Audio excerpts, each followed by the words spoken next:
founder and executive director of an organization called Power of the Future, which is fighting for American energy, exposing the socialist radical green lies. He's a sheep and cattle farmer and looks like a cool dude. So here is what he said when he was talking with James Comer today in Congress.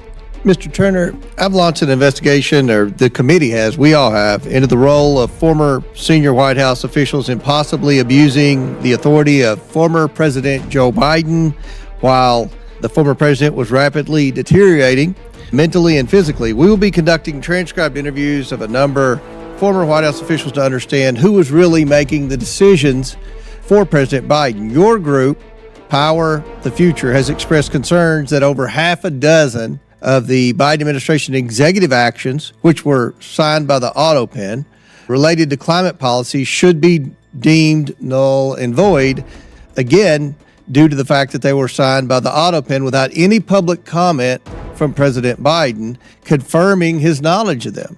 Now, why is it important that the American people know the truth about whether President Biden knowingly signed these orders, making significant and drastic shifts in our energy policy? Thank you for the question, sir. We're looking at this from the sense of deceit of the American people. This is impersonation of the president. Staffers, of course, have a lot of leniency in what they do working on behalf of the president, but these executive orders that we identified, there's no evidence of Joe Biden in first person, in his voice as president, talking about them. And I see some Pennsylvanians on the panel. When you ban the export of liquid natural gas and you never get asked about it in person, one has to wonder if Joe Biden did it or if his staffer did it on his behalf. You specifically expressed concern that President Biden was not aware of that specific action to implement the executive order pausing liquefied natural gas permits. Now, why are you specifically concerned the president was unaware of that specific order? There's an anecdote from earlier this year where Speaker of the House Johnson mentioned he was in conversation with President Biden and brought it up. And the president said, I don't know what you're talking about.